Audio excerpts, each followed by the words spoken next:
తొలిపలుకు ఛానల్కు స్వాగతం. నేను లాలిత్య. నేటి ముఖ్యాంశాలు చూద్దాం. ఇండోనేషియాలో ప్రంబరన్ ఆలయాన్ని సందర్శించిన ప్రధాని మోదీ, ఆలయ పునరుద్ధరణలో భాగస్వామిగా మారిన ప్రధాని. మహానేత వైఎస్ రాజశేఖర రెడ్డి జయంతి, తెలుగు రాష్ట్రాల్లో ఘనంగా నివాళులర్పించిన అభిమానులు. వైఎస్కు నివాళులర్పించిన సీఎం రేవంత్ రెడ్డి. కాళేశ్వరం అంశంపై కేసీఆర్కు మరోసారి సవాల్. దక్షిణ కొరియాలో లోకేష్ పెట్టుబడులపై చర్చలు. ఏపీలో పెట్టుబడులకు ముందొచ్చిన దిగ్గజ సంస్థలు. అర్వపల్లిలో కాంగ్రెస్ వర్గపోరు, రెండు వర్గాల మధ్య ఘర్షణ, ఉద్రిక్త పరిస్థితులు. నిరంజన్ కుటుంబానికి అండగా నటుడు సోనూ సూద్, అవసరమైన సహాయం అందిస్తానంటూ హామీ. నీటి సమస్యతో ఎంజీయూ విద్యార్థుల ఆందోళన, అర్ధరాత్రి వీసీ నివాసం ముట్టడి. మధ్యాహ్న భోజన బాధ్యతలపై కవిత అభ్యంతరం, ఉపాధ్యాయులపై అదనపు భారం వద్దంటూ సూచనలు. కాళేశ్వరం వివాదంపై హరీష్ రావు ఎదురుదాడి, సీఎం రేవంత్ కు రాజీనామా సవాల్. ధరణి భూభారతి వ్యవహారాలపై సిట్ దర్యాప్తు జరపాలి, కాంగ్రెస్ బీఆర్ఎస్లపై రామచంద్రరావు విమర్శలు. E20 ఇంధనంపై కేజ్రీవాల్ ప్రశ్నలు, 29 వాహన తయారీ సంస్థలకు వివరణ కోరుతూ నోటీసులు. 1,10,00,000 మంది విద్యార్థులకు శుభవార్త, ఖాతాల్లో నిధులు జమ చేసిన యోగి ప్రభుత్వం. మళ్లీ బగ్గుమన్న అమెరికా ఇరాన్ ఉద్రిక్తత, క్షిపణి దాడులతో దద్దరిల్లిన పశ్చిమాసియా. 3 దేశాల పర్యటనలో భాగంగా ఇండోనేషియాలో పర్యటిస్తున్న ప్రధాని నరేంద్ర మోదీ ఆ దేశ అధ్యక్షుడు సుబియాంటోతో కలిసి ప్రపంచ వారసత్వ కట్టడంగా గుర్తింపు పొందిన ప్రంబరన్ ఆలయ సముదాయాన్ని సందర్శించారు. దాదాపు 1200 ఏళ్ల చరిత్ర కలిగిన ఈ ఆలయ పునరుద్ధరణ పనులకు ఇద్దరు నేతలు శ్రీకారం చుట్టారు. భారతీయ సంస్కృతి పరిమళం ఇండోనేషియా గాలిలోనూ కనిపిస్తుందని మోదీ అన్నారు. ఈ వారసత్వాన్ని శతాబ్దాలుగా పరిరక్షించిన ఇండోనేషియా ప్రజలకు కృతజ్ఞతలు తెలిపారు. లాసాలోని కైలాస మానస సరోవర యాత్రలో వినిపించిన మహామృత్యుంజయ మంత్రోచ్చారణ ఇక్కడ కూడా వినిపించడం తనను భావోద్వేగానికి గురిచేసిందన్నారు. హటకేశ్వర్ మహాదేవ్, సోమనాథ్, కాశీ విశ్వనాథ్, కేదార్నాథ్, మహాకాళేశ్వర ఆలయాల అభివృద్ధితో తనకు శివుడితో ప్రత్యేక అనుబంధం ఏర్పడిందని తెలిపారు. బ్రహ్మ, విష్ణు, మహేశ్వరులతో ముడిపడిన ఈ ప్రాచీన ఆలయ పునరుద్ధరణలో తాను భాగస్వామి కావడం అదృష్టంగా భావిస్తున్నానని ప్రధాని మోదీ పేర్కొన్నారు. దివంగత ముఖ్యమంత్రి డాక్టర్ వైఎస్ రాజశేఖర రెడ్డి 77వ జయంతి సందర్భంగా రాష్ట్ర వ్యాప్తంగా ఘనంగా నివాళుల కార్యక్రమాలు నిర్వహించారు. కడప జిల్లా ఇడుపులపాయలోని వైఎస్ఆర్ ఘాట్ వద్ద మాజీ ముఖ్యమంత్రి వైఎస్ జగన్మోహన్ రెడ్డి కుటుంబ సభ్యులతో కలిసి ప్రత్యేక ప్రార్థనలు నిర్వహించి తండ్రికి నివాళులర్పించారు. ఈ కార్యక్రమానికి వైఎస్ఆర్ కాంగ్రెస్ పార్టీ నాయకులు, కార్యకర్తలు, అభిమానులు భారీ సంఖ్యలో హాజరయ్యారు. రాష్ట్రంలోని పలు జిల్లాల్లో వైఎస్ఆర్ విగ్రహాలకు పూలమాలలు వేసి నివాళులర్పించడంతో పాటు సేవా కార్యక్రమాలు చేపట్టారు. ఈ సందర్భంగా వైఎస్ఆర్ ప్రజా సంక్షేమానికి అందించిన సేవలను నేతలు గుర్తు చేసుకున్నారు. రైతు సంక్షేమం, ఆరోగ్యశ్రీ, ఫీజు రియంబర్స్మెంట్, విద్యార్థులకు స్కాలర్షిప్లు, పేదల సంక్షేమ పథకాలతో పాటు విద్యారంగంలో తీసుకువచ్చిన సంస్కరణలు చిరస్మరణీయమని కొనియాడారు. ఆయన హయాంలో తిరుపతిలో వెటర్నరీ విశ్వవిద్యాలయం, వేద విశ్వవిద్యాలయం ఏర్పాటు కావడం ఉన్నత విద్యాభివృద్ధికి బాటలు వేసిందని పేర్కొన్నారు. వైఎస్ఆర్ ఆశయాలను కొనసాగిస్తూ ప్రజాసేవకు అంకిత భావంతో పనిచేయాలని పార్టీ నాయకులు పిలుపునిచ్చారు. ఉమ్మడి ఆంధ్రప్రదేశ్ మాజీ ముఖ్యమంత్రి డాక్టర్ వైఎస్ రాజశేఖర రెడ్డి 77వ జయంతి సందర్భంగా ముఖ్యమంత్రి రేవంత్ రెడ్డి ఆయన చిత్రపటానికి పుష్పాంజలి ఘటించి నివాళులర్పించారు. మంత్రులు, ప్రజా ప్రతినిధులతో కలిసి వైఎస్ఆర్ సేవలను స్మరించుకున్నారు.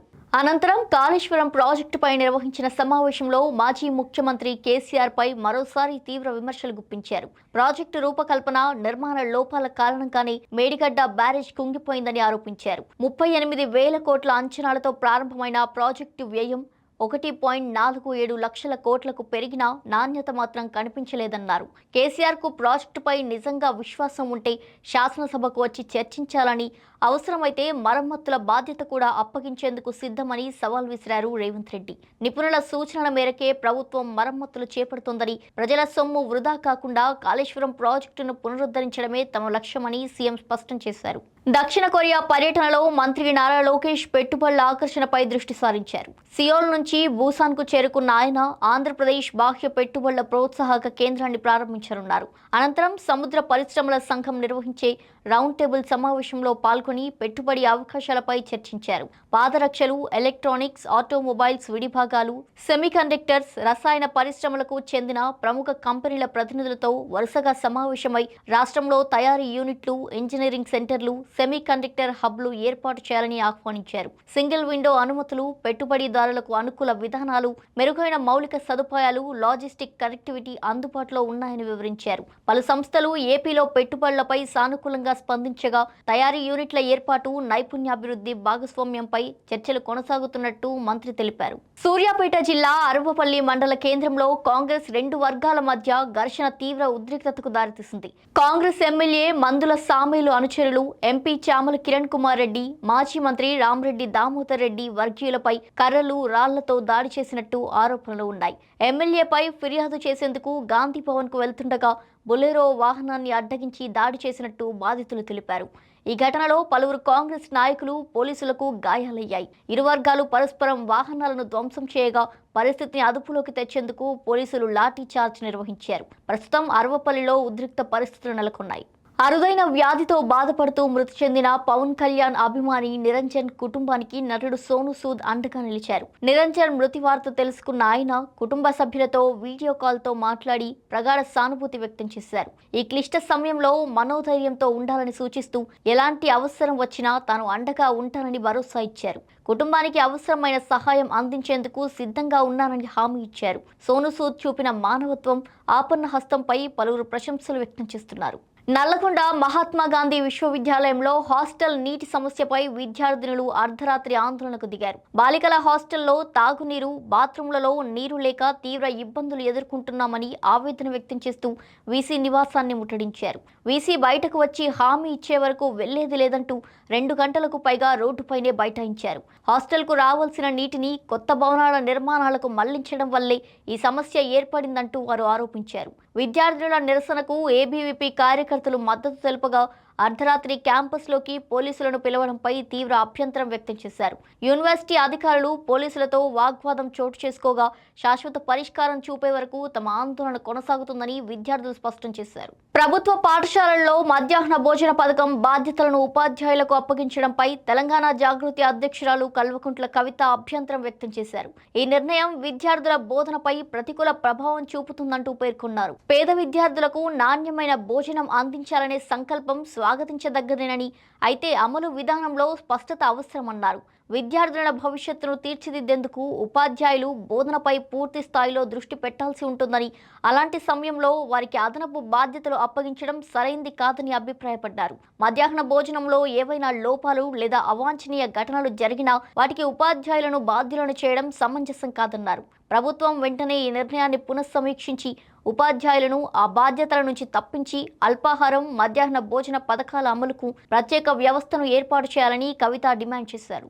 మాజీ మంత్రి హరీష్ రావు కాళేశ్వరం ప్రాజెక్టు సాగునీటి నిర్వహణపై రాష్ట్ర ప్రభుత్వంపై తీవ్ర విమర్శలు చేశారు. తెలంగాణ భవన్లో పవర్ పాయింట్ ప్రెజెంటేషన్ నిర్వహించిన ఆయన ఎగువ రాష్ట్రాల్లో వర్షాలతో నదుల్లో నీరు సమృద్ధిగా ఉన్నా చెరువులు నింపేందుకు ప్రభుత్వం చర్యలు తీసుకోవడం లేదంటూ ఆరోపించారు.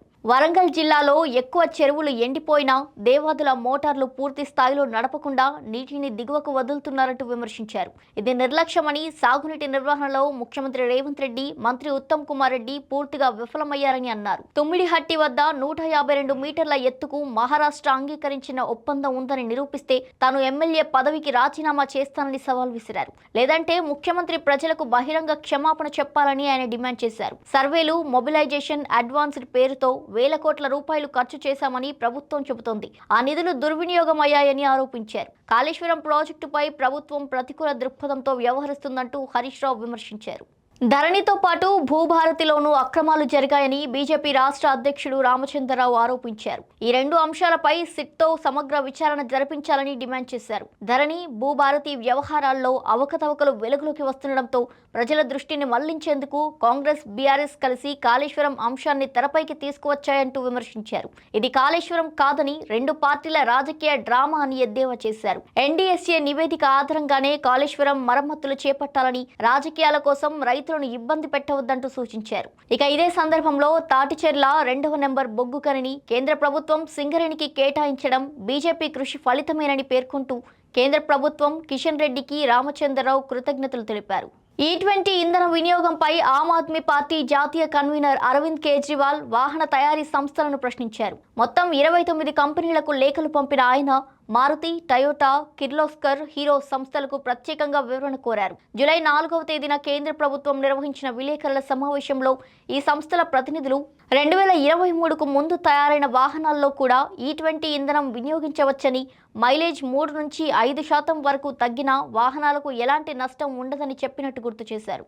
అయితే అదే కంపెనీలు విడుదల చేసిన యజమానుల మార్గదర్శక పుస్తకాల్లో మాత్రం 2023కు ముందు తయారైన వాహనాల్లో 10% మించి ఇథనాల్ కలిసిన ఇంధనాన్ని ఉపయోగించొద్దని స్పష్టంగా పేర్కొన్నట్టు తెలిపారు. ఈ రెండు ప్రకటనలు పరస్పర విరుద్ధంగా ఉన్నాయని, వినియోగదారులను గందరగోళానికి గురి చేస్తున్నాయని కేజ్రీవాల్ విమర్శించారు. అసలు కంపెనీల అధికారిక వైఖరి ఏంటో ప్రజలకు లిఖితపూర్వకంగా స్పష్టం చేయాలని, వినియోగదారుల ప్రయోజనాలను దృష్టిలో ఉంచుకొని వెంటనే వివరణ ఇవ్వాలని ఆయన డిమాండ్ చేశారు. ఉత్తరప్రదేశ్లోని 1,10,00,000 మంది విద్యార్థులకు ముఖ్యమంత్రి యోగి ఆదిత్యనాథ్ శుభవార్త అందించారు. వారణాసిలో నిర్వహించిన కార్యక్రమంలో ప్రాథమిక విద్యా మండలి పరిధిలోని విద్యార్థుల తల్లిదండ్రుల ఖాతాల్లో తొలి విడతగా 1,320 కోట్ల రూపాయలు జమ చేశారు. 2 జతల యూనిఫామ్లు, పాఠ్యపుస్తకాలు, స్కూల్ బ్యాగ్, స్వెటర్, బూట్లు, సాక్సుల కొనుగోలుకు ప్రతి విద్యార్థికి 1,200 రూపాయల చొప్పున ఆర్థిక సాయం అందిస్తున్నట్టు తెలిపారు. గతంలో ఈ సాయం 800 రూపాయలు మాత్రమే ఉండేదని, ఇప్పుడు దానిని 1,200 రూపాయలకు పెంచినట్టు చెప్పారు. ప్రభుత్వ పాఠశాలలను మరింత ఆకర్షణీయంగా తీర్చిదిద్దడమే తమ లక్ష్యమని ఆయన పేర్కొన్నారు. ఈ సందర్భంగా పాఠశాలలను పరిశుభ్రంగా, పచ్చదనంతో అభివృద్ధి చేసి జాతీయ స్థాయిలో గుర్తింపు పొందిన 12 మంది ఆదర్శ ఉపాధ్యాయులను యోగి ఆదిత్యనాథ్ సత్కరించారు.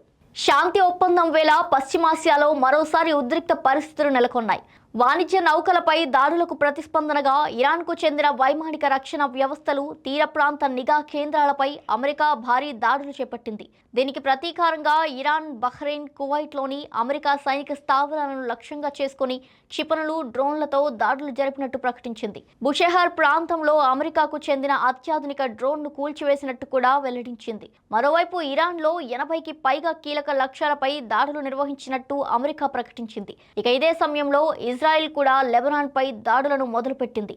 ఈ పరిణామాలతో గల్ఫ్ దేశాల్లో అప్రమత్త పరిస్థితులు నెలకొనగా ఆ ప్రాంతంలో ఉద్రిక్తత మరింత పెరిగింది. ఇవి వాటి బులెటిన్ డీటెయిల్స్. మరో బులెటిన్తో మళ్ళీ కలుద్దాం. చూస్తూనే ఉండండి తొలి పలుకు న్యూస్.